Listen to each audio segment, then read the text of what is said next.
The second goes to Antoinette, who overpowered others due to her stunts and fierceness.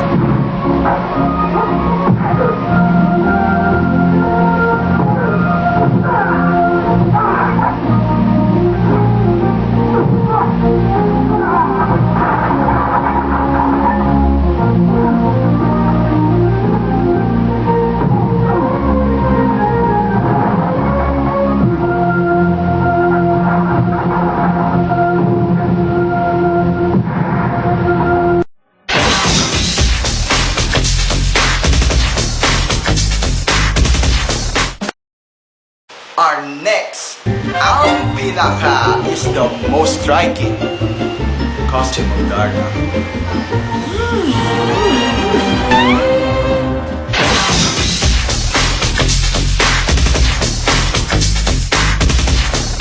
The costume is significant in different Darna versions as it aids in the portrayal of a character.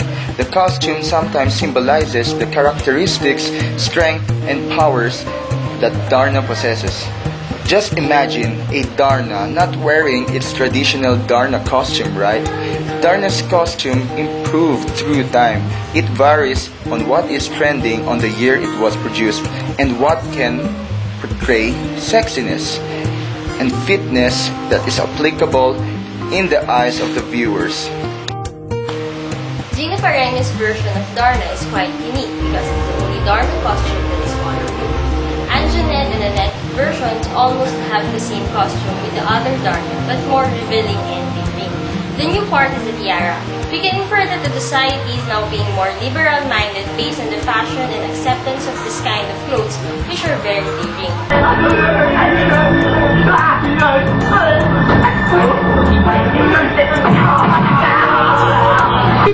Darna's version is the first design of one-piece Darna costume. Angel and Marin's version in TV needs to be more attractive to the viewers since they need to catch the attention of the viewers, both kids and adults.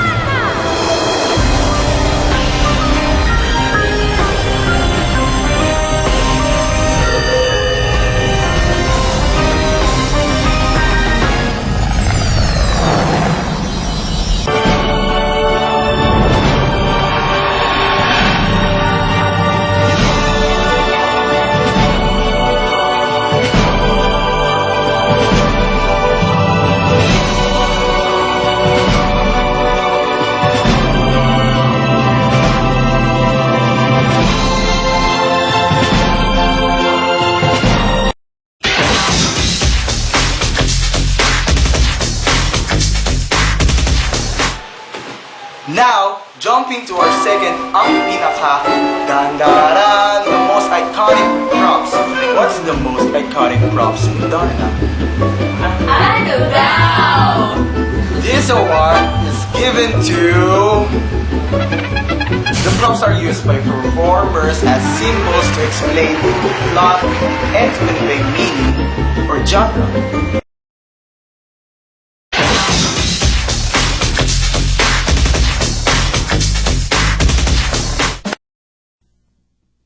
The most iconic props of Darna's film is the white stone. This stone signifies power and goodness in the film. It became iconic because Darna is the only superhero who swallows and vomits the same stone.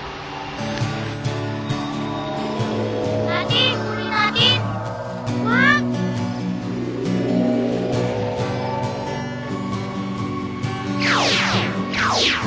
Natin!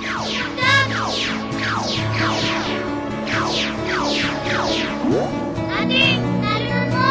Oo nga, natatakot ako. Wala naman nangyayari ah.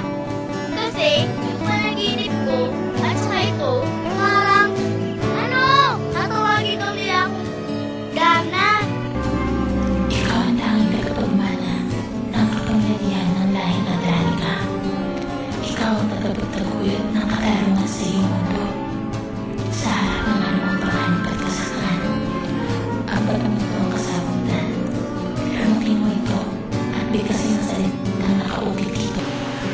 Well, besides the iconic bato of Darna, props sometimes partake in the characterization of the performers. There are two types of props. One is the hand props that are small props, like the white stone in Darna, which plays a big role in the flow of the film. Second is the larger prop. Larger props are used in decorating the sets. Like for example, one of the scenes in Darna used trucks or cars that block the character's way, which the main character has to move, which then shows her immeasurable strength.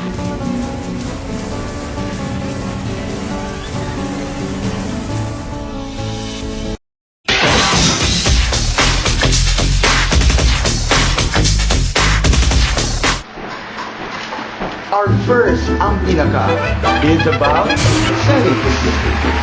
So what is Ang Pinaka remarkable usage of settings in Darna?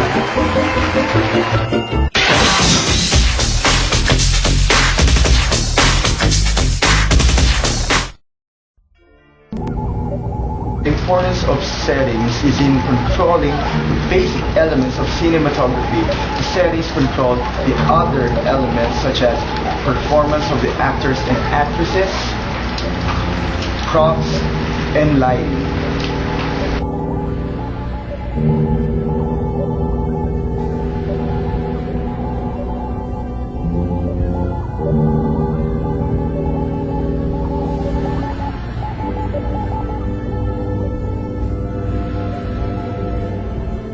The spatial temporal elements of Darna signify the epoch it conveys.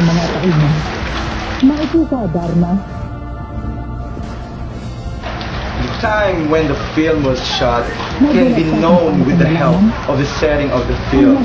The shot where the setting wanted to be futuristic, or if the setting is representing the past, could help the viewers on what time context does the film portrays.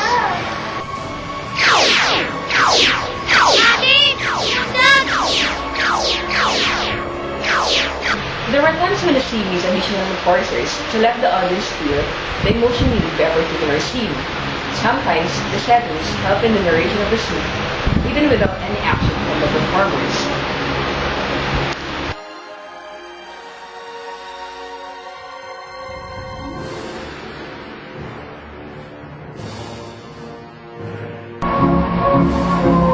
The settings can also determine the reality of the film.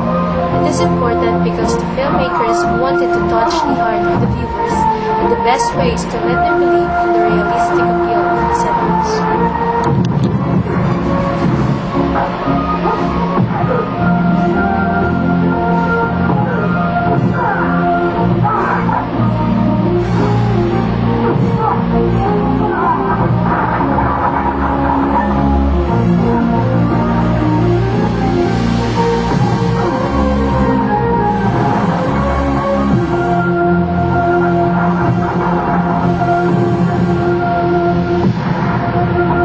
And that concludes our Ang Pinaka of the Darna movies and series. And Darna is indeed an example of Philippine movie which evolved through decades. It is just amazing to realize the Philippine cinema has undeniably evolved and improved a lot since its first introduction in the Philippine entertainment. This is very evident in Darna's progress in the film cinematography and editing. Changes in makeup, development of the characters' performances, improvement in costume, and props of the characters, and lastly, the alteration of the settings. So before we end up our Ang Pinaka show for today, I hope you learned something and analyze all the improvements made in Philippine films through time. So this is Tim signing off.